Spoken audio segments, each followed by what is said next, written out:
الحمد لله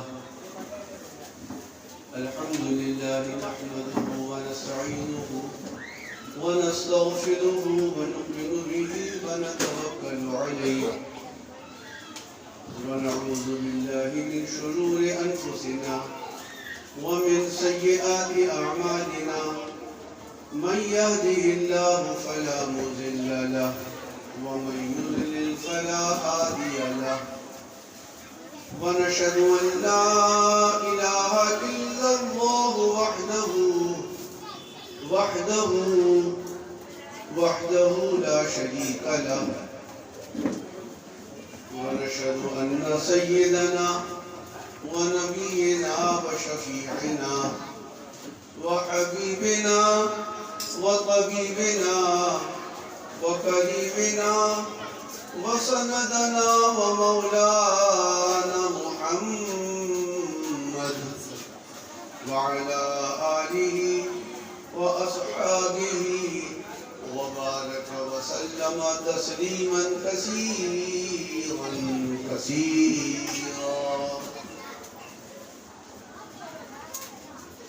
أرسله بالحق بشيرا ونذيرا.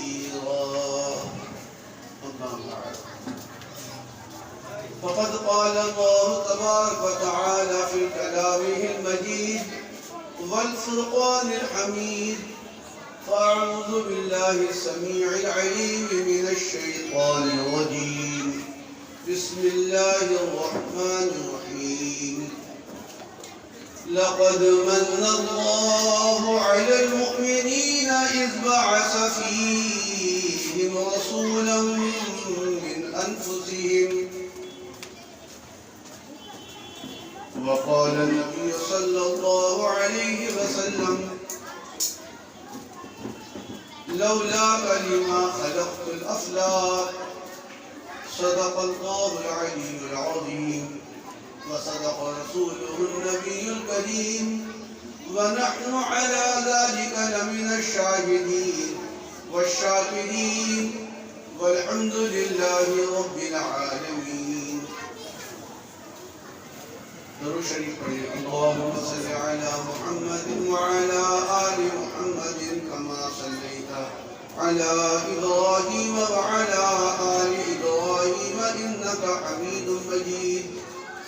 اللهم بارك على محمد وعلى آل محمد كما باركت على إبراهيم وعلى آل إبراهيم إنك حميد مجيد.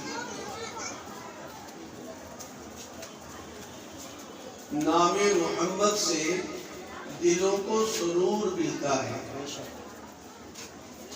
نظر کو حسن، فکر کو تازہ شعور ملتا ہے. خدا سے جو بھی چاہیے واسطہ احمد کا دے کر، خدا سے جو بھی چاہیے واسطہ محمد کا دے کر، خدا سے جو بھی مانگو ضرور ملتا ہے. نہ میں کا ذکر اور نہ پینے کی بات کرتے ہیں، ہم اہل دل ہیں، مدینے کی بات کرتے ہیں. وہ مردہ دل ہیں جو قائل نہیں حیات النبی کے. وہ مردہ دل ہیں جو قائل نہیں حیات النبی کے. ہم زندہ دل ہیں اور جینے کی بات کرتے ہیں. ہم زندہ دل ہیں اور جینے کی بات کرتے ہیں. میرے محترم بزرگوں اور دوستوں، عزیز ساتھیوں اور پردے میں سننے والی ماں بہنوں اور پیارے عزیز بچوں،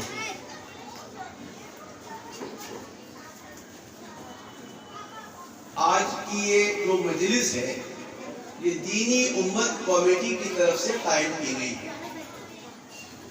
ہر سال کے مطابق پچھلے سالوں میں کچھ اور پروگرام بھی ہوتے تھے، لیکن اس سال انہوں نے کچھ وجہ سے صرف سیرت النبی کا 2 روزہ جلسہ منعقد کیا ہے. اللہ تعالیٰ اس جلسے کو قبول فرمائے اور اس جلسے میں بے انتہا برکتیں عطا فرمائے۔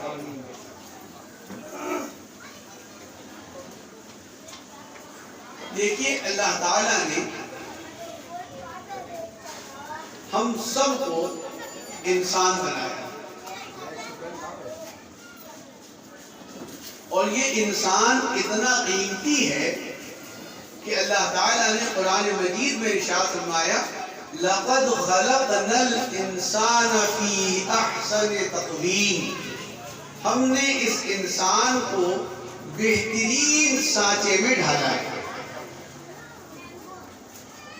میں نے جتنی بھی مخلوق بنائی ہے ان سب میں سب سے زیادہ بہتر، سب سے زیادہ افضل اور سب سے زیادہ اشرف یہ انسان ہے۔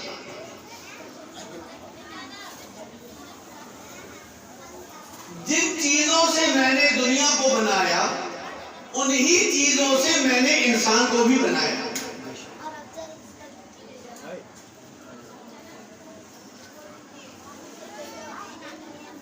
شاید آپ نے کبھی یہ بات سنی ہو کہ دنیا 7 چیزوں سے بنائی گئی ہے۔ اگر کسی کو پتا ہو تو وہ مجھے بتائے کہ کون سی 7 چیزیں جن سے اس دنیا کو بنایا گیا۔ پہلی چیز ہے مٹی، دوسری چیز پانی، تیسری چیز آگ، چوتھی چیز ہوا، پانچویں چیز نباتات، چھٹی چیز جمادات اور ساتویں چیز حیوانات۔ یہ 7 چیزوں کا مرکب ہے یہ دنیا، اور انہی 7 چیزوں کا مرکب انسان ہے۔ انسان کے اندر بھی مٹی ہے، انسان کے اندر بھی پانی ہے، انسان کے اندر بھی آگ ہے، انسان کے اندر بھی ہوا ہے، انسان کے اندر بھی نباتات ہیں، انسان کے اندر بھی جمادات ہیں، انسان کے اندر بھی حیوانات ہیں۔ کتنا قیمتی یہ انسان، اور پھر اس انسان کو اللہ تعالیٰ نے اپنا خلیفہ بتایا کہ یہ انسان میرا خلیفہ ہے۔ دیکھیے جنوں کو اللہ تعالیٰ نے صرف آگ سے بنایا، صرف آگ، اور کوئی چیز دوسری شامل نہیں ہے۔ فرشتوں کو اللہ تعالیٰ نے صرف نور سے بنایا، صرف نور سے، لیکن انسانوں کو ان 7 چیزوں کا مرکب بنایا گیا۔ یہ 7 چیزوں سے ملا کر انسان کو پیدا کیا گیا۔ کیوں؟ کیوں؟ اور ایک بات یہ سن لیجئے کہ سب سے پہلے انسان یعنی سیدنا آدم علی نبینا وعلیہ السلام کو اللہ تعالیٰ نے اپنے ہاتھوں سے بنایا، لفظ کن سے نہیں بنایا۔ پوری کائنات تو لفظ کن سے بنائی گئی، یعنی ہو جا وہ ہو گئی۔ قرآن مجید میں اللہ تعالیٰ ارشاد فرماتے ہیں انما امرہ اذا اراد شیئا ان یقول لہ کن فیکون، کہ جب کسی چیز کے بنانے کا اور پیدا کرنے کا اللہ تعالیٰ ارادہ فرماتے ہیں تو فرماتے ہیں ہو جا، وہ ہو جاتا۔ لیکن انسان کے بنانے میں کن فیکون نہیں ہے۔ انسان کو اللہ تعالیٰ نے اپنے ہاتھوں سے بنایا۔ کیوں؟ سیدنا آدم علیہ السلام کو اپنے ہاتھوں سے کیوں بنایا؟ اور اتنا بہتر اس انسان میں آپ کسی چیز کی کمی نہیں نکال سکتے۔ کوئی بڑے سے بڑا سائنٹسٹ یا بڑے سے بڑا سرجن انسان میں نقص نہیں نکال سکتا کہ یہ آنکھیں یہاں نہیں، یہاں ہوتی تو اور اچھا ہوتا، یہ ناک یہاں نہیں، یہاں ہوتے تو اور اچھا ہوتا، یہ ہونٹ یہاں نہیں، اس کی جگہ کہیں اور ہوتے تو اچھا ہوتا، یہ دانت 32 نہیں، اگر اور اتنے ہوتے تو اچھا ہوتا۔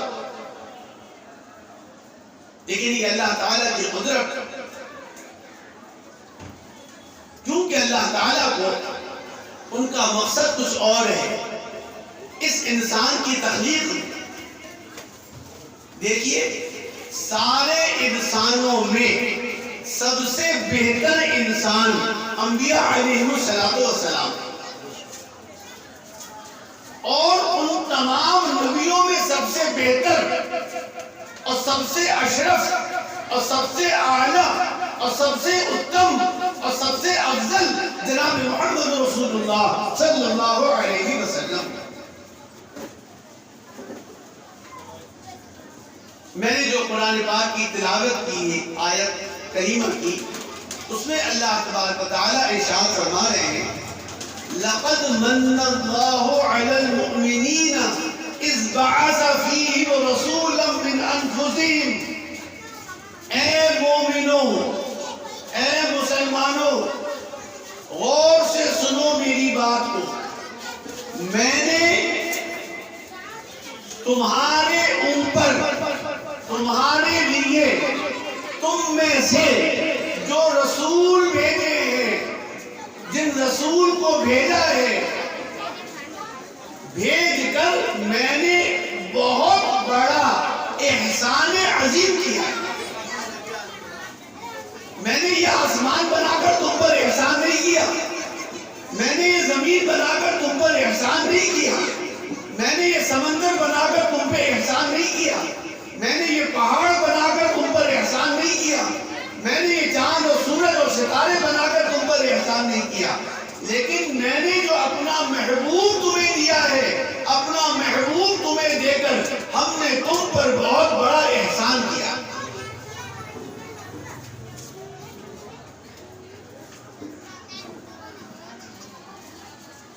اور دوسری جو میں نے حدیث قدسی پڑھی ہے، لولا کلمہ خلقت الافلاق، یاد رکھو اگر مجھے اپنے محبوب کو پیدا کرنا مقصود نہ ہوتا تو میں یہ کائنات ہی نہ بناتا،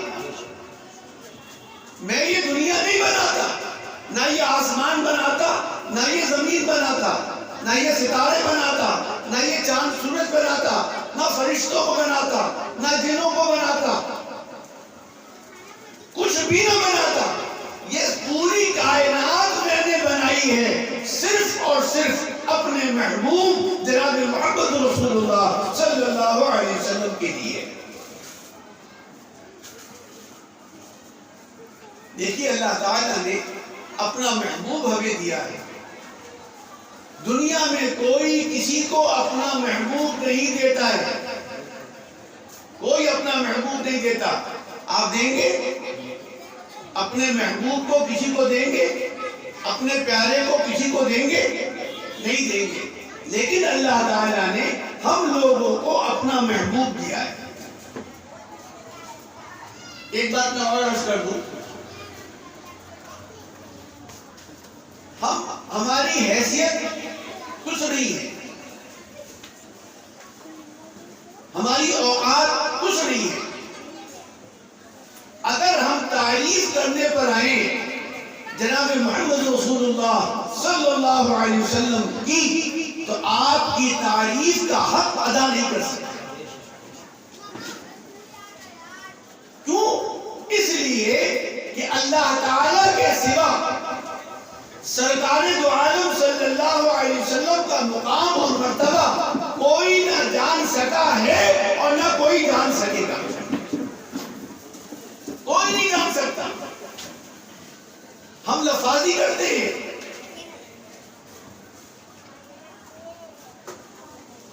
دیکھیے جبرائیل علیہ السلام سے ایک مرتبہ جناب محمد رسول اللہ صلی اللہ علیہ وسلم نے ارشاد فرمایا کہ جبرائیل تمہاری عمر کیا ہے؟ جبرائیل تمہاری عمر کیا ہے؟ تو جبرائیل علیہ السلام نے عرض کیا کہ یا رسول اللہ صلی اللہ علیہ وسلم کہ ایک ستارہ نمودار ہوتا تھا، ایک دفعہ جب نمودار ہوا تو پھر 70,000 سال کے بعد وہ نمودار ہوتا ہے، اور اس ستارے کو میں نے 70,000 مرتبہ دیکھا ہے۔ جبرائیل علیہ السلام اپنی عمر بتا رہے ہیں، تو سرکار دو عالم صلی اللہ علیہ وسلم نے ارشاد فرمایا کہ جبرائیل، جس ستارے کو تم نے جو 70,000 سال کے بعد نمودار ہوتا تھا اور 70,000 مرتبہ دیکھا ہے، وہ میرا نور تھا، وہ میرا نور تھا۔ آپ نے ارشاد فرمایا کہ دنیا میں آنے سے پہلے میرا نام احمد تھا، میں نے اللہ تعالیٰ کی اتنی تعریف بیان کی، اتنی تعریف بیان کی، اتنی حمد و ثنا بیان کی کہ اللہ تعالیٰ نے میرا نام احمد رکھا۔ احمد کے معنی کیا ہے؟ احمد کے معنی ہے تعریف کرنے والا۔ جب دنیا میں آیا تو اللہ تعالیٰ نے میرے دادا حضرت عبد المطلب کے منہ پر یہ الہام فرمایا کہ اس بچے کا نام محمد رکھو صلی اللہ علیہ وسلم۔ تو دنیا میں میرا نام محمد ہے۔ محمد اسے کہتے ہیں جس کی تعریف اللہ کرے۔ وہاں تو میں نے تعریف کری اللہ تعالیٰ کی، تو اللہ تعالیٰ نے میرا نام احمد رکھا، لیکن جب دنیا میں آیا تو میرا نام محمد رکھا گیا۔ محمد کے معنی ہے تعریف کیا ہوا۔ کس نے تعریف کی؟ اللہ تعالیٰ نے۔ دیکھیے اللہ تعالیٰ نے اس قدر ادب کیا ہے سرکار دو عالم صلی اللہ علیہ وسلم کا کہ کبھی بھی پورا قرآن مجید آپ پڑھ لیجئے، کہیں بھی اللہ تعالیٰ نے یا محمد کہہ کے نہیں پکارا، نہیں پکارا۔ کہیں تو یاسین کہہ کے پکارا ہے، کہیں تو طٰہٰ کہہ کے پکارا ہے، کہیں تو مزمل کہہ کے پکارا ہے، کہیں تو مدثر کہہ کے پکارا ہے، لیکن اللہ تعالیٰ نے براہ راست یا محمد نہیں کہا۔ کہ جب جبرائیل علیہ السلام معراج میں لے جانے کے لیے حاضر خدمت ہوئے تو دیکھا کہ سرکار دو عالم صلی اللہ علیہ وسلم سو رہے ہیں۔ جبرائیل علیہ السلام نے دیکھا کہ آپ تو بستر استراحت کے اوپر نیند کے اندر محو خواب ہیں۔ پوچھا یا اللہ میں کیا کروں؟ دیکھیے جبرائیل علیہ السلام کی جو حیت ہے نا، حیت جسم جو ہے، اگر وہ اپنے اصلی جسم پہ آ جائیں، سرکار دو عالم صلی اللہ علیہ وسلم نے ایک مرتبہ خواہش ظاہر کی کہ اے جبرائیل آپ اپنی اصلی حیت دکھائیے۔ اصلی حیت دکھائی تو ان کا سر عرش معلیٰ پہ تھا اور پیر تحت الثری پہ تھا۔ 600 بازو ہیں جبرائیل علیہ السلام کے، اگر صرف وہ 2 بازو کھول دے، 2 پر اپنے کھول دے تو پورا مشرق سے لے کے مغرب اس میں سما جائے۔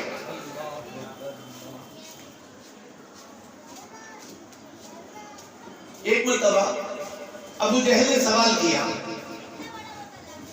سرکار دو عالم صلی اللہ علیہ وسلم سے کہ دنیا میں سب سے بہترین جگہ کون سی ہے؟ تو آپ نے ارشاد فرمایا میں تمہیں کل بتاؤں گا پوچھ کر انشاءاللہ۔ ابھی ابو جہل گیا ہی تھا کہ جبرائیل علیہ السلام حاضر خدمت ہو گئے۔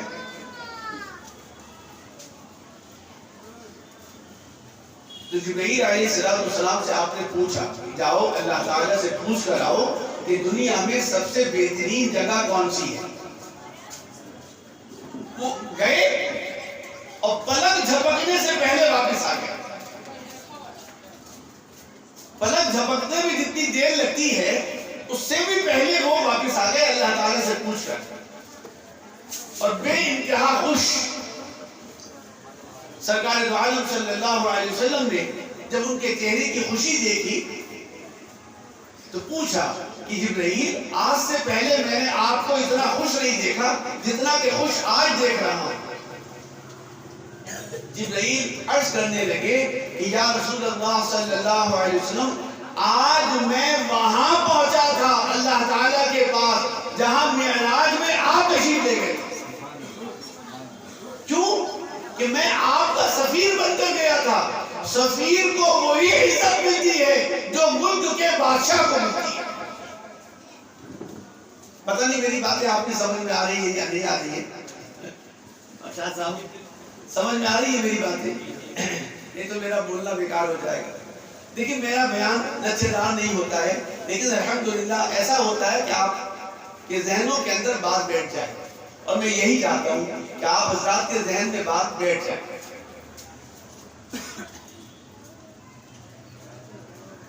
اب پوچھا، دیکھیے اللہ تعالیٰ تک کتنی مسافت ہے اور کتنا راستہ ہے آپ کو پتا ہے؟ زمین سے لے کے پہلے آسمان کی جو مسافت ہے، دوری ہے، وہ 500 برس کی ہے۔ غور سے سنیے گا، مستند بات کہہ رہا ہوں، 500 برس کی، لیکن 500 برس کی سواری پہ، کیا جمبو جیٹ پہ، راکٹ پہ، جی برق کی سی رفتار، برق یعنی بجلی کی رفتار، بجلی کی رفتار کتنی ہے جی فی منٹ؟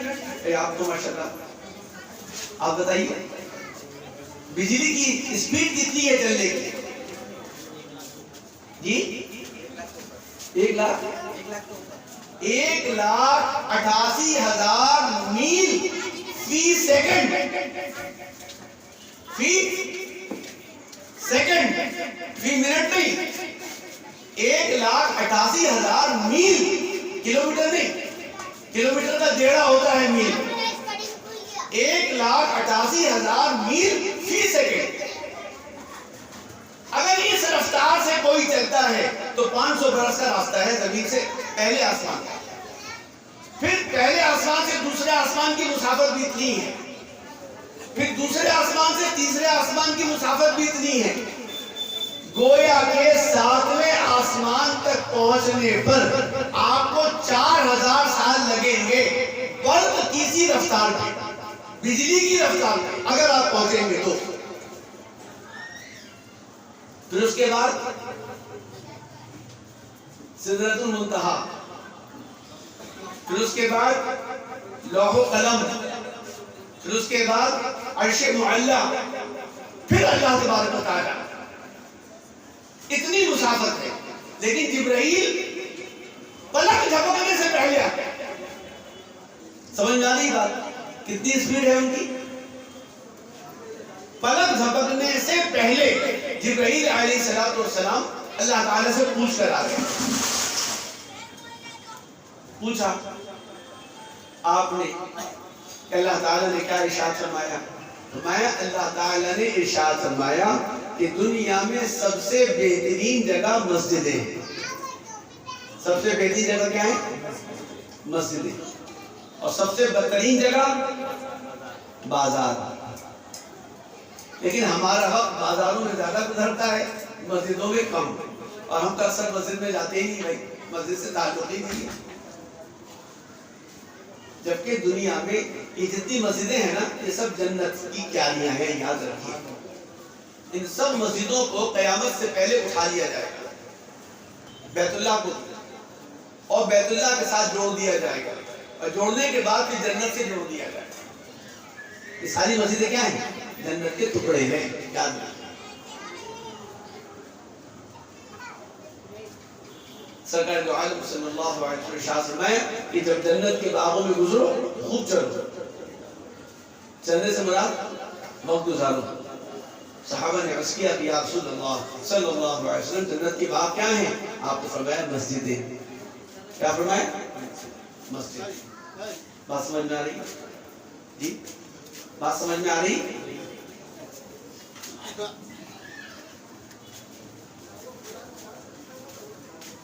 تو کبھی بھی اللہ تعالیٰ نے یا محمد کہہ کے نہیں پکارا. میں نے یہی بات ختم کی تھی. دوسری جگہ چلا گیا تھا, واپس پھر آیا. پوچھا جبرائیل علیہ السلام نے کہ میں کیسے اٹھاؤں, یہ تو سو رہے ہیں, کیسے اٹھاؤں؟ لیکن میں صرف آپ کا مقام و مرتبہ بتانا چاہتا ہوں. اللہ تعالیٰ نے فرمایا کہ میں نے آج تک یا محمد کہہ کے نہیں پکارا. جبرائیل نے کہا تھا کہ میں یا محمد کہہ کے پکاروں, اٹھاؤں آپ کو یا محمد کہہ کے؟ کہا کہ نہیں. جبرائیل تمہارے جو یہ کافوری ہونٹ ہے نا, کافوری ہونٹ, ان ہونٹوں کو لے جا کر میرے محبوب کے تلووں سے رگڑو. کسی شاعر نے خوب کہا کہ جبریل کی جبین نے چھوا تلوہ مبارک, یہ مقام احمدی ہے اور یہ ہے شان مصطفیٰ. یہ مقام احمدی ہے اور یہ ہے شان مصطفیٰ. تو جبرائیل علیہ السلام نے اپنے ہونٹ مبارک سے آپ کے تلووں کو رگڑنا شروع کیا. اور جب رگڑتے تھے نا تو ہونٹ سے لے کے جبین تک, پیشانی تک, اس طریقے سے رگڑ رہے, اس طریقے سے. آپ کو احساس ہوا اور آپ کی آنکھیں کھلی. کہ جبرائیل یہ کیا کر رہے ہو؟ کہا کہ یا رسول اللہ صلی اللہ علیہ وسلم, اللہ تعالیٰ نے مجھے بھیجا ہے آپ کو لے جانے کے لیے معراج میں. آپ سو رہے تھے تو آپ کو نیند سے جگانے کا اس سے بہتر طریقہ مجھے نظر نہیں آیا. یہ مقام احمدی ہے اور یہ ہے شان مصطفیٰ.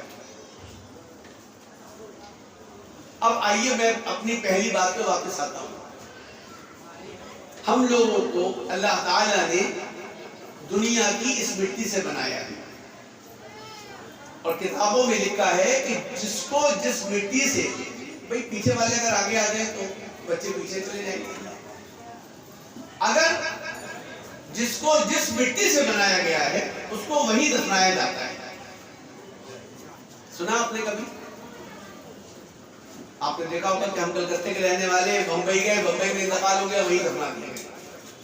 بہت سے سعودی گئے, حج کرنے کے لیے گئے, وہی اللہ کو پیارے ہو گئے, مکے میں دفنا دیے گئے. بہت سارے لوگ مدینے گئے, مدینہ منورہ میں دفنا دیے گئے. تو جس کو جس مٹی سے, جہاں کی مٹی سے بنایا جاتا ہے اس کو وہی دفنا دیا جاتا ہے. اچھا, بعضوں کے اوپر مٹی کا اثر بھی ہوتا ہے. کہیں کی مٹی سخت ہوتی ہے تو وہاں کے انسان سخت ہوتے ہیں, کہیں کی مٹی نرم ہوتی ہے تو وہاں کے انسانوں کے دل نرم ہوتے ہیں. کہیں کی مٹی جس رنگ کی ہوتی ہے وہاں کے انسان اس رنگ کے پائے جاتے ہیں. ہم لوگوں کو اللہ تعالیٰ نے اس دنیا کی مٹی سے بنایا, لیکن سرکار دو عالم صلی اللہ علیہ وسلم کو جنت کی مٹی سے بنایا گیا. آپ اس مٹی سے نہیں بنائے گئے, اس دنیا کی مٹی سے نہیں بنائے گئے, آپ جنت کی مٹی سے بنائے گئے.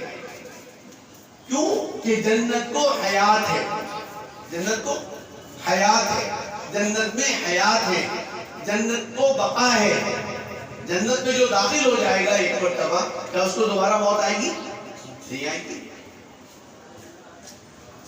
کبھی بوڑھا ہوگا, کبھی نہیں ہوگا. کبھی خوبصورتی ختم ہوگی, کبھی نہیں ہوگی. کبھی چہرے میں جھریاں پڑیں گی, کبھی نہیں پڑیں گی.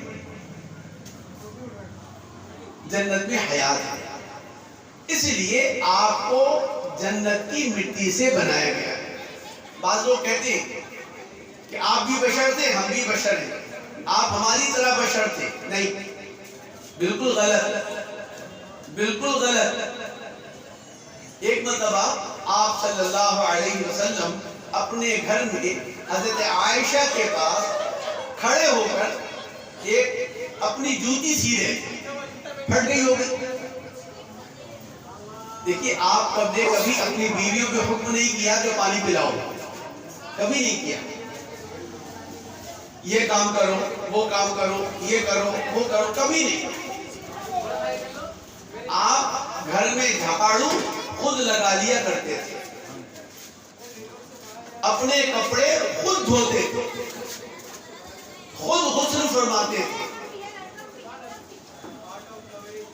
اپنی جوتیاں خود سیا کرتے تھے، اپنی جوتیاں خود صاف کیا کرتے تھے۔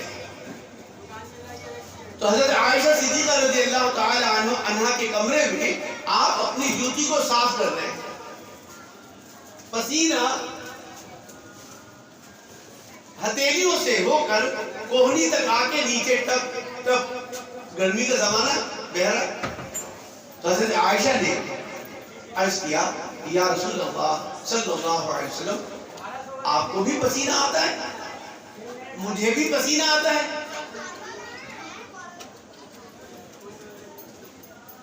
آپ نے فرمایا عائشہ میں تم میں سے ہوں، میں تم میں سے ہوں۔ لیکن عرض کیا حضرت عائشہ نے کہ یا رسول اللہ آپ کا تو پسینہ مشک سے زیادہ مہکتا ہے، مشک سے زیادہ خوشبو ہے اس میں۔ تو آپ نے فرمایا عائشہ میں تم میں سے ضرور ہوں لیکن تم جیسا نہیں ہوں، تم جیسا نہیں۔ حضرت عائشہ نے عرض کیا کہ یا رسول اللہ صلی اللہ علیہ وسلم آپ کو بھی نیند آتی ہے، مجھے بھی نیند آتی ہے، آپ کو بھی نیند آتی ہے، مجھے بھی نیند آتی ہے، لیکن جب ہم نیند سے اٹھتے ہیں تو وضو کر کے نماز پڑھتے ہیں، لیکن آپ کو میں نے دیکھا ہے کہ جب نیند سے اٹھتے ہیں تو بغیر وضو کے نماز پڑھ لیتے ہیں۔ آپ کو وضو کی حاجت نہیں تھی۔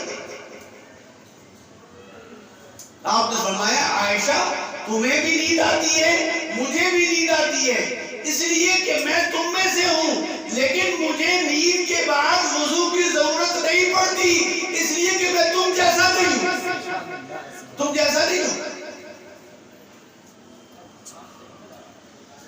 ایک مرتبہ آپ قضائے حاجت کے لیے تشریف لے گئے، حضرت عائشہ کے دل میں یہ بات پیدا ہوئی کہ میں بھی پیچھے پیچھے جاؤں، دیکھوں کہ آپ بیٹھتے کیسے، آپ بیٹھتے کیسے، تاکہ میں آپ کی امت کو بتا سکوں کہ قضائے حاجت کے لیے ایسے بیٹھنا سنت ہے۔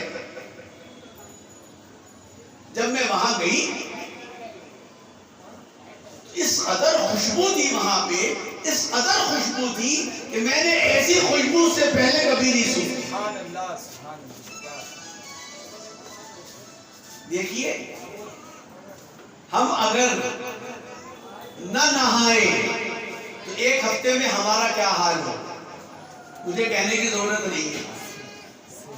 اگر آنکھیں صاف نہ کریں تو آنکھوں میں اس قدر بھیگ جم جائے کہ آنکھیں بند ہونے لگے، ناک صاف نہ کریں تو ناک میں کیا ہو وہ آپ کو پتا ہے، دانت صاف نہ کریں تو دانتوں سے کتنی بو آنے لگے، منہ سے کتنی بدبو آنے لگے وہ آپ کو پتا ہے کہ اگر ایک دن برش نہیں کیا یا ایک دن مسواک نہیں کری تو شام تک منہ سے بدبو آنی شروع ہو جاتی ہے۔ لیکن صحابہ فرماتے کہ پسینہ پوچھ کر رکھتے صحابہ جس میں اطہر کا جو خوشبو میں گلاب و مشک و عنبر سے بھی بہتر تھا۔ خواجہ صاحب فرماتے ہیں، یہ میں نے الفاظ جو بیان کیے نا یہ خواجہ صاحب کے الفاظ ہیں کہ پسینہ پوچھ کر رکھتے صحابہ جس میں اطہر کا جو خوشبو میں گلاب و مشک و عنبر سے بھی بہتر تھا۔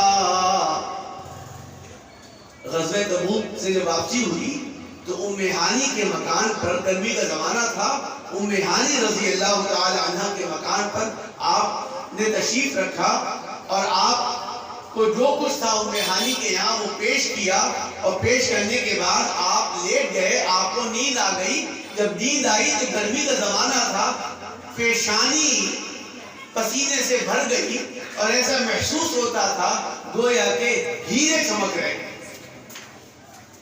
ام ہانی نے پیشانی پہ ہاتھ پھیرا اور پھیر کر اس پسینے کو ایک شیشی میں جمع کیا۔ جب ام ہانی نے پیشانی پہ ہاتھ پھیرا تو سرکار دو عالم صلی اللہ علیہ وسلم کی آنکھ کھل گئی۔ پوچھا تو ام ہانی یہ کیا کر رہی ہیں؟ کہا کہ یا رسول اللہ صلی اللہ علیہ وسلم آپ کے پسینے کو جمع کر رہی ہوں۔ کہا کیا کرو گی؟ کہا جب میری بیٹی کے لیے رشتہ آئے گا اور میرا داماد گھر پہ جب آئے گا تو میں یہ خوشبو استقبالیہ پیش کروں۔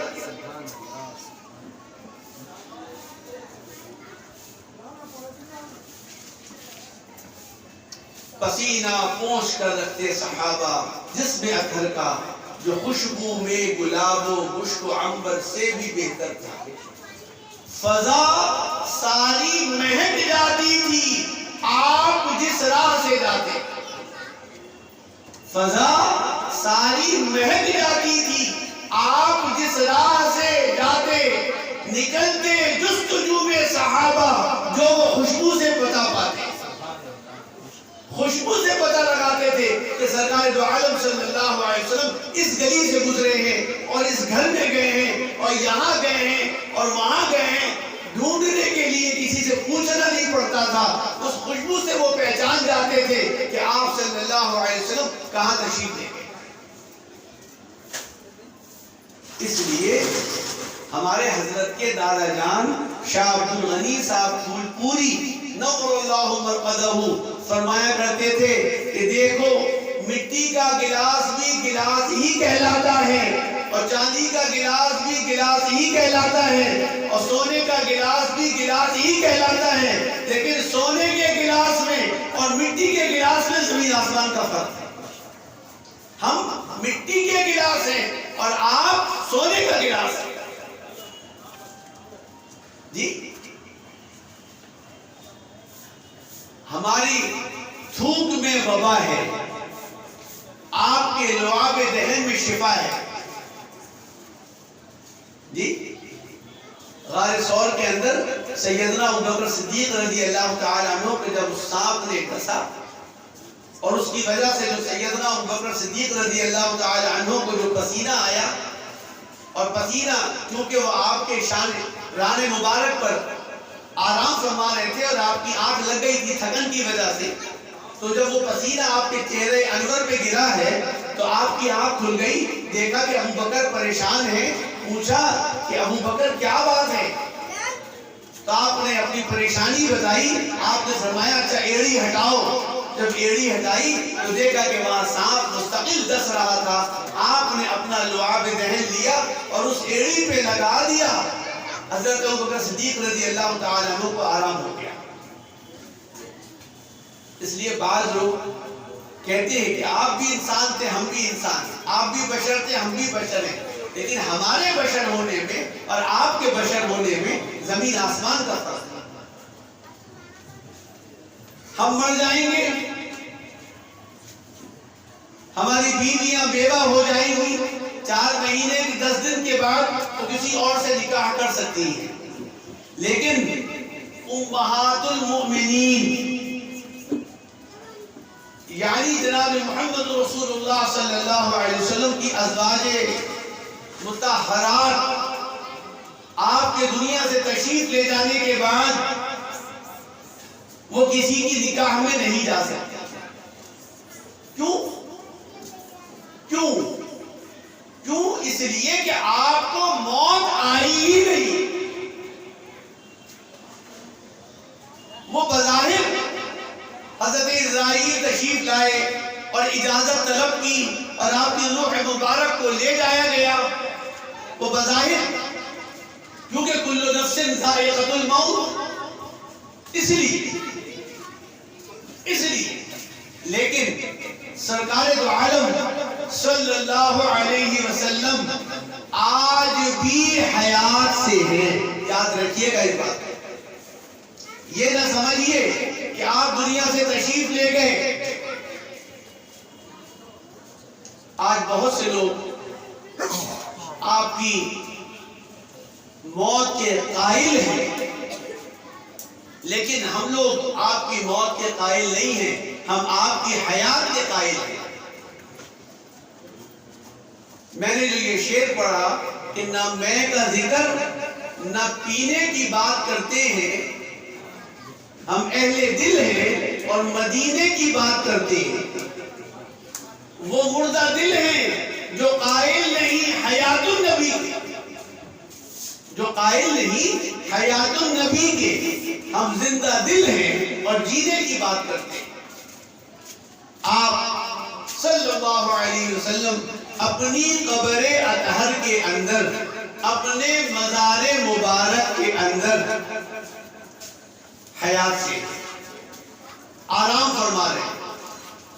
اسی لیے تو وہ حدیث کہ کوئی اگر پوری دنیا کی روئے زمین سے مجھ پر درود و سلام پڑھتا ہے تو فرشتے مجھ تک پہنچاتے ہیں اور میں اس کا جواب دیتا ہوں، لیکن جب کوئی میری مواجہات شریف کے قریب سے گزرتا ہے، مدینہ منورہ کے اندر باب السلام سے کوئی گزر کر اور باب البقیع سے نکلتا ہے اور سلام پڑھتا ہے، الصلاۃ والسلام علیک یا رسول اللہ، الصلاۃ والسلام علیک یا حبیب اللہ، الصلاۃ والسلام علیک یا خیر خلق اللہ، الصلاۃ والسلام علیک یا محمد رسول اللہ۔ آپ صلی اللہ علیہ وسلم ارشاد فرماتے ہیں میں اس سلام پڑھنے والے کو دیکھتا بھی ہوں اور سنتا بھی ہوں اور میں جواب بھی دیتا ہوں، میں جواب بھی دیتا ہوں۔ اس لیے آپ جنت کی مٹی سے بنائے گئے اور جنت میں ہی دفنائے گئے۔ آپ کو کہاں رکھا گیا، کہاں لٹایا گیا جی؟ کہاں؟ مدینہ منورہ میں وہ حصہ جس حصے کو آپ نے روضۃ الجنہ فرمایا، ریاض الجنہ بھی کہہ لیجئے، جنت کی کیاری بھی کہہ لیجئے، جنت کا باغ بھی کہہ لیجئے۔ آپ نے کیا فرمایا؟ میرے ممبر سے لے کر میرے کمرے تک یہ جنت کی کیاری ہے، جنت کا حصہ ہے، جنت کا حصہ ہے۔ تو آپ کو کہاں رکھا گیا؟ جو جس مٹی سے پیدا ہوتا ہے، آپ کیا کہتے ہیں جب کسی قبر میں آپ جاتے ہیں دفنانے کے لیے مردے کو قبرستان، آپ کیا کہتے ہیں؟ منہا خلقناکم، کہ تم اسی مٹی سے پیدا کیے گئے۔ پھر کیا کہتے ہیں جب دوبارہ مٹی ڈالتے ہیں تو کیا کہتے ہیں؟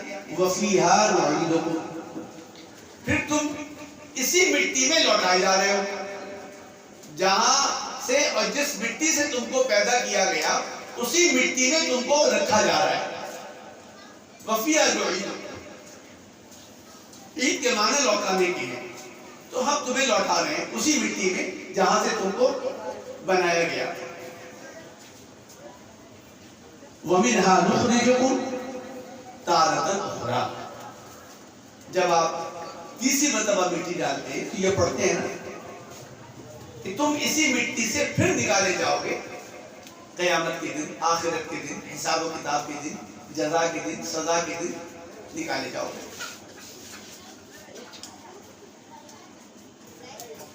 تو سرکار دو عالم صلی اللہ علیہ وسلم اس بات کا پروف آپ کو مل گیا، سند مل گئی کہ آپ کو جنت کی مٹی سے بنایا گیا اور جنت کی مٹی میں ہی رکھا گیا، اور جنت کو بقا ہے، جنت میں حیات ہے، اس لیے آپ حیات النبی ہیں صلی اللہ علیہ وسلم۔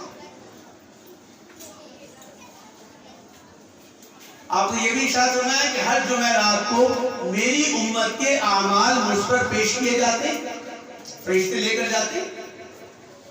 سنا آپ نے؟ نہیں سنا۔ ہر جمعرات کو امت کے اعمال فرشتے لے کر آپ کی خدمت میں حاضر ہوتے ہیں کہ یا رسول اللہ صلی اللہ علیہ وسلم یہ آپ کی امت کے اعمال ہیں۔ اگر اعمال اچھے ہوتے ہیں تو آپ بے انتہا خوش ہوتے ہیں، اگر اعمال اچھے نہیں ہوتے تو آپ کو تکلیف اور رنج ہوتا ہے۔ اب ہم دیکھیں کہ ہم اپنے آقا کو خوشی پہنچا رہے ہیں یا اپنے آقا کو تکلیف پہنچا رہے ہیں۔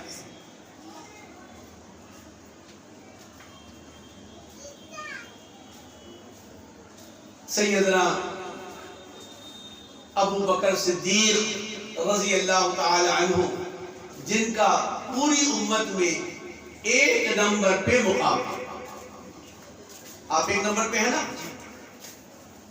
حضرت عمر کو دوسرا نمبر ملا، حضرت عثمان کو تیسرا نمبر ملا، حضرت علی کو چوتھا نمبر ملا۔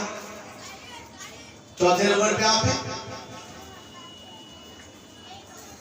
یہ جو ابو بکر صدیق رضی اللہ تعالی عنہ کو پہلا نمبر ملا اور حضرت عمر کو دوسرا، حضرت عثمان کو تیسرا اور حضرت علی کو چوتھا، اس میں یہ حضور کی وجہ سے نہیں، آپ کی محبت اور آپ کی توجہ سب کے لیے برابر تھی۔ صحابہ نے لکھا ہے، محدثین نے، کہ صحابہ یہ کہتے تھے کہ جب ہم حضور اکرم صلی اللہ علیہ وسلم سے ملتے تھے تو گویا کہ ایسا محسوس ہوتا تھا کہ آپ سب سے زیادہ محبت مجھ سے کرتے ہیں۔ تو آپ کی محبت سب کے لیے برابر تھی۔ ابو بکر صدیق کو ابو بکر صدیق ایک نمبر پہ پہنچے، یہ ابو بکر کی محبت نے ابو بکر کو ایک نمبر پہ پہنچایا۔ اس لیے ہمارے حضرت فرمایا کرتے تھے کہ جن لوگوں نے جناب محمد رسول اللہ صلی اللہ علیہ وسلم کی قدر کی، اللہ تعالیٰ نے ان کو ابو بکر بنایا، عمر بنایا، عثمان بنایا، علی بنایا، بلال بنایا۔ اور جن لوگوں نے قدر نہیں کی، حتیٰ کہ وہ خاندان کے لوگ تھے لیکن وہ ابی لہب بنے، ابو جہل بنے، امیہ بن خلف بنے،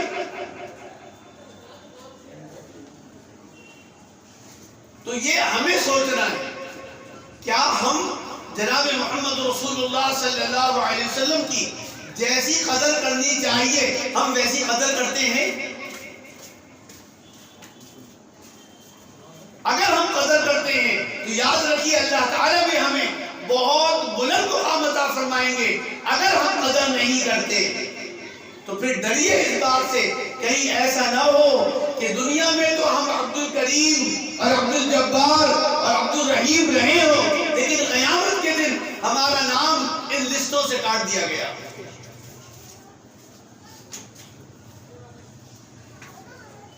آج بھی جو محبت کرنے والے ہیں سرکار دو عالم صلی اللہ علیہ وسلم، ان کے خواب میں تشریف لاتے ہیں،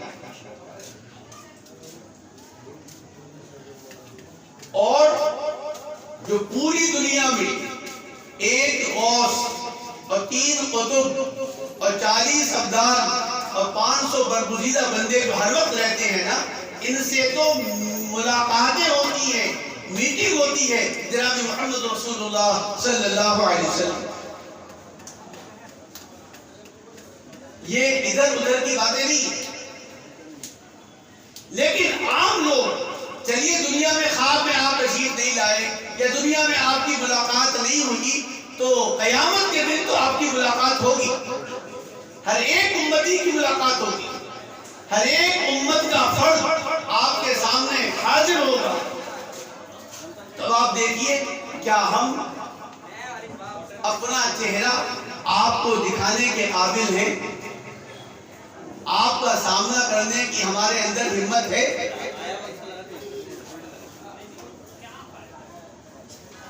کہیں ایسا نہ ہو کہ ہم وہاں شرمسار ہو جائیں یا ہمارے اعمال کی وجہ سے ہمارے آقا شرمسار ہو جائیں۔ ہر ایک دیکھے گا۔ صحابہ نے عرض کیا کہ یا رسول اللہ صلی اللہ علیہ وسلم، کیا ہر ایک آپ کو دیکھے گا؟ ہر ایک اللہ تعالیٰ کو دیکھے گا؟ کہا کہ بالکل۔ کیا تم چاند کو نہیں دیکھتے؟ ہر ایک دیکھتا ہے، نہیں دیکھتا ہے چاند؟ آپ سے کتنا دور ہے یہ چاند؟ ہر ایک سورج کو دیکھتا ہے کہ نہیں دیکھتا ہے؟ ہاں، ہم نظریں نہیں ملا سکتے سورج سے، اس کی گرماہٹ کی وجہ سے، لیکن سورج کو دیکھتے تو سب ہیں، ہر کوئی دیکھتا ہے، خواہ وہ پڑھا لکھا ہو، خواہ وہ بے پڑھا لکھا ہو، خواہ وہ دیہاتی ہو، خواہ وہ شہری ہو، خواہ وہ امیر ہو، خواہ وہ غریب ہو، خواہ وہ کسی مذہب کا ہو، کسی مذہب کا ہو، ہر ایک کو چاند سورج نظر آتے ہیں. اسی طریقے سے قیامت کے دن جناب محمد رسول اللہ صلی اللہ علیہ وسلم ہمیں نظر آئیں گے، ہم دیکھیں گے. اس لیے اللہ تعالیٰ نے، میں نے جو شروع میں یہ بات کی ہے کہ اللہ تعالیٰ نے اپنا محبوب ہم سب کو عطا کیا ہے. لَقَدْ كَانَ لَكُمْ فِي رَسُولِ اللَّهِ أُسْوَةٌ حَسَنَةٌ، کہ دیکھو ہم نے تمہیں اپنا محبوب نمونے کے طور پر عطا کیا ہے. بس اس نمونے کے مطابق، ایک سیمپل کے مطابق اپنی زندگی گزار کر آ جاؤ تو ہم تمہیں دنیا میں بھی کامیاب کریں گے اور آخرت میں بھی کامیاب کریں گے. دنیا میں بھی سرخرو کریں گے اور آخرت میں بھی سرخرو کریں گے.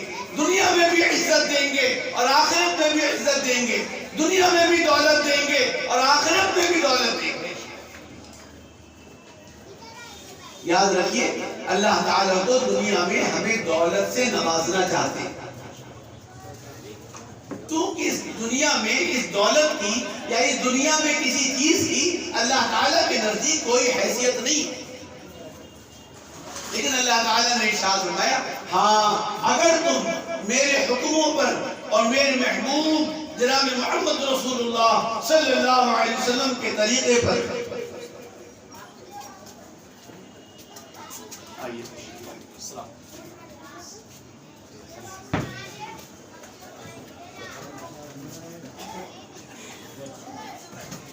اگر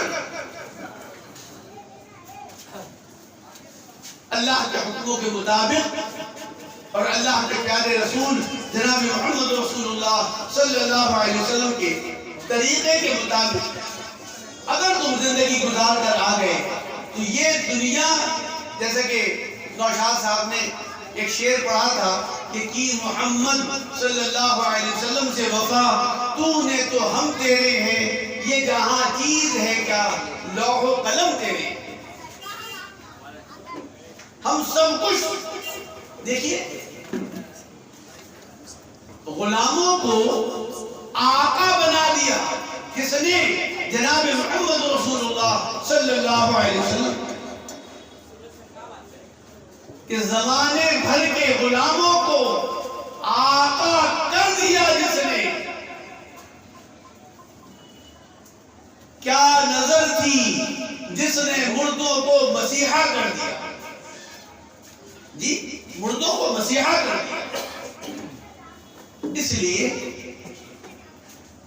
اصل چیز یہ ہے کہ دیکھیں یہ دنیا کی زندگی جو ہے یہ بہت ہی مختصر ہے. کس وقت اللہ تعالیٰ کی طرف سے بلاوا آ جائے اور ہم کب.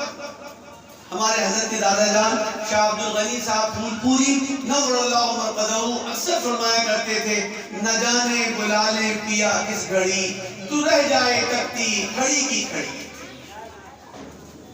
اللہ تعالیٰ کو پیا فرمایا کہ نہ جانے بلا لے پیا کس گھڑی، تو رہ جائے تکتی کھڑی کی کھڑی.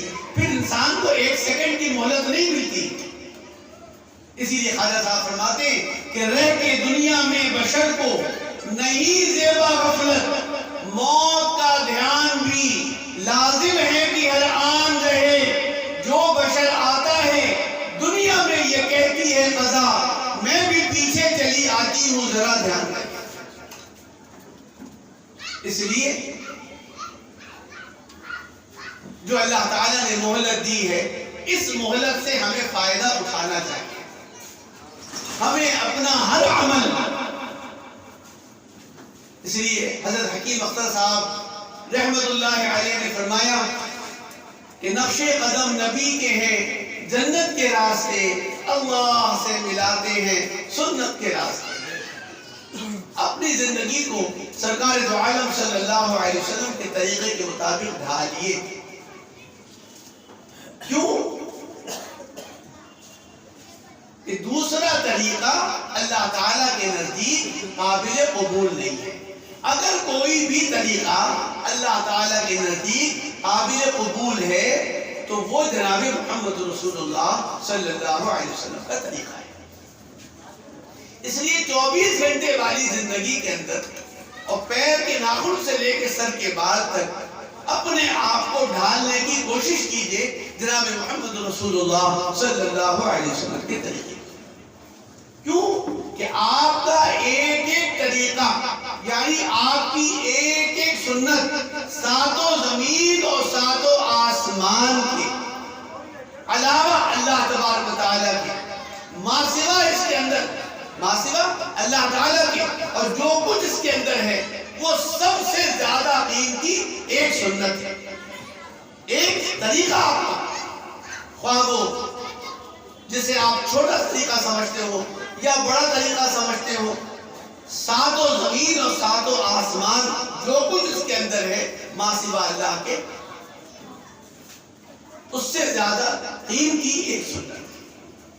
اس لیے میرے دوستو اپنی زندگی کو سنتوں کے مطابق ڈھالنے کی کوشش کی. دیکھیں دو سنتیں ایسی ہیں جو ہر وقت انسان کے ساتھ رہتی ہیں. ایک سنت ایک مشت داڑھی رکھنا تینوں طرف سے, دائیں سے بھی بائیں سے بھی اور سامنے سے ایک مٹھی. یہ ہم کہتے تو ہے سنت ہے لیکن دراصل شیخ الحدیث مولانا زکریا صاحب کاندھیلوی رحمت اللہ علیہ, اللہ تعالیٰ ان کی قبر کو نور سے بھر دے, انہوں نے فرمایا داڑھی کا رکھنا واجب ہے. اور ایک کتاب کا مسلسل مستقل داڑھی کے وجوب کے اوپر آپ نے رکھا کہ داڑھی کا رکھنا واجب ہے, اللہ تعالیٰ کا حکم ہے. اور سب سے بڑی چیز یہ ہے کہ فطرت ہے, یہ نیچر ہے. اللہ تعالیٰ نے مردوں کو داڑھی کیوں دی, عورتوں کو نہیں دی؟ اگر مرد بھی اپنی داڑھی کو صاف کرا کر عورتوں سے مقابلہ کرنے پر آ جائیں تو پھر کچھ بات ہی نہیں. اس لیے اللہ تعالیٰ نے مردوں کو داڑھی اس لیے دی ہے کہ داڑھی میں مردوں کی خوبصورتی ہے. دیکھیں حضرت مفتی صاحب تشریف لا چکے ہیں, میں وقت زیادہ نہیں لوں گا. سرکار دو عالم صلی اللہ علیہ وسلم عصر کی نماز کے بعد اور فجر کی نماز کے بعد مصلیوں کی طرف اپنا چہرہ انور اور سینہ مبارک پھیر کر بیٹھ جایا کرتے ہیں اس طریقے سے, امام کا رخ قبلے کی طرف. لیکن عصر آپ نے دیکھا ہوگا کہ عصر میں اور فجر میں ہمارے امام صاحبان بھی اس سنت کے مطابق گھوم کر بیٹھ جاتے ہیں. تو ایک صحابی تھے, ان کے چہرے پہ صرف داڑھی کے 2 بال تھے. تو آپ صلی اللہ علیہ وسلم ان کی داڑھی کو دیکھ کر مسکرایا کرتے تھے. وہ یہ سمجھتے تھے کہ سب کے تو خط بڑے بڑے ہیں, داڑیاں بڑی بڑی ہیں, گنجان داڑیاں ہیں, میرے صرف 2 بال ہیں. آج دیکھا ہوگا آپ نے انڈونیشین, ملیشین, چائنیز, نیپالی, ان کی داڑیاں بہت, کسی کی تو ہوتی نہیں ہے, کسی کو ہوتے 1 بال, کسی کے 2 بال. تو وہ گئے گھر اور جا کر پتہ نہیں ان کے ذہن میں کیا آیا, انہوں نے قینچی سے دونوں بالوں کو کتر دیا. تو یہ سمجھے کہ شاید. تو دوسرے دن جب آپ نے دیکھا ان کے چہرے کو تو سرکار دو عالم صلی اللہ علیہ وسلم نے غصے کے مارے اپنا چہرہ انور کو پھیر لیا. بہت فکر مند ہوئے, پوچھا کہ یا رسول اللہ صلی اللہ علیہ وسلم ناراضگی کی وجہ؟ آپ نے ارشاد فرمایا کہ تم کیا سمجھتے تھے, دراصل تمہاری داڑھی میں میں دیکھتا تھا 2 بال جو تھے 2 فرشتے آ کر اس میں جھولتے تھے اور ایک جھولا جھولتے تھے, ایک اس کو چھوڑ کر اس کو پکڑتا تھا, اس کو چھوڑ کر اس کو پکڑتا تھا. تو میں ان کے جھولنے کو دیکھ کر مسکراتا تھا, تمہاری داڑھی کو دیکھ کر نہیں, ان کے جھولنے کو دیکھ کر مسکراتا تھا. بھائی عہد کریں انشاءاللہ کہ آج کے بعد ہم اپنی داڑیاں نہیں منڈوائیں گے. میں ایک بات کہتا ہوں اور پوری ذمہ داری کے ساتھ کہتا ہوں کہ یہ جو ہم اپنے چہرے پہ اس طرح پھیرتے ہیں نا, اس سے سرکار دو عالم صلی اللہ علیہ وسلم کو کس قدر تکلیف ہوتی ہوگی یہ آپ کو نہیں پتا ہے. آپ کو نہیں پتا کہ میرے چہرے پہ جو ہم اس طرح پھیر رہے ہیں یا بلیڈ پھیر رہے ہیں اس سے آپ کو کتنی تکلیف ہوتی ہے. اس لیے داڑھی رکھیں تو چندر شیکھر والی بھی نہ رکھیں بلکہ سرکار دو عالم صلی اللہ علیہ وسلم والی داڑھی رکھیں. اور آپ کی داڑھی ایک مٹھی سے زیادہ ہوا کرتی ہے. اور دوسری سنت جو مستقل آپ کے ساتھ ہے. اب دیکھیے یہ داڑھی ہے نا، اس کو لے کر آدمی سوتا بھی ہے، کھاتا بھی ہے، پیتا بھی ہے، کام کاج بھی کرتا ہے 24 گھنٹے، اور ماشاءاللہ اس کا ثواب اس کو 24 گھنٹے اس کے کھاتے میں اس کا ثواب. اور جو داڑھی کو مونڈتے ہیں 24 گھنٹے داڑھی کو مونڈنے کا گناہ ان کے کھاتے میں لکھا جاتا ہے. یہ میں اگر میری بات بری لگے تو میں معافی چاہتا ہوں. میں کسی کو دل کو تکلیف پہنچانا نہیں چاہتا. میرے دل میں ایک کڑھن ہے، ایک تکلیف ہے جو میں لوگوں کو دیکھتا ہوں، تو میں وہ تکلیف آپ کے سامنے بیان کرتا ہوں، آپ سے شیئر کرتا ہوں. دوسری سنت، ٹخنوں سے نیچے کپڑا پہننا. سرکار دو عالم صلی اللہ علیہ وسلم کی تہمت مبارک کبھی بھی ٹخنوں سے نیچے نہیں ہوتی، ہمیشہ ٹخنوں سے اوپر، آدھی پنڈلی اوپر. لیکن ہمیں اجازت ہے کہ ٹخنوں سے اوپر کر لے، اگر آدھی پنڈلیوں تک نہیں کر رہے تو یہ نہ سمجھے کہ لوگ مجھے کیا کہیں گے. دیکھیے عزت دینے والی ذات اللہ کی ہے، ٹھیک ہے، اور ذلت دینے والی ذات بھی اللہ کی ہے. وہ چاہے تو آپ کو عزت کے مقام پہ بٹھا دے، اور وہ چاہے تو آپ کو راتوں رات ذلت کے گھڑی میں پہنچا دے. تو عزت اللہ تبارک و تعالیٰ اس کو عطا کرتے ہیں جو اللہ تعالیٰ کے محبوب کے نقش قدم پر چلتا ہے. ہم کریں گے انشاءاللہ، انشاءاللہ عبادت تو کریں، اور کل سے انشاءاللہ جو ہم نے کر لیا وہ کر لیا، آئندہ نہیں کریں گے انشاءاللہ، ٹھیک ہے. اللہ تعالیٰ ہم سب کو کہنے سننے کے مطابق عمل کرنے کی توفیق عطا فرمائے. وآخر دعوانا ان الحمدللہ رب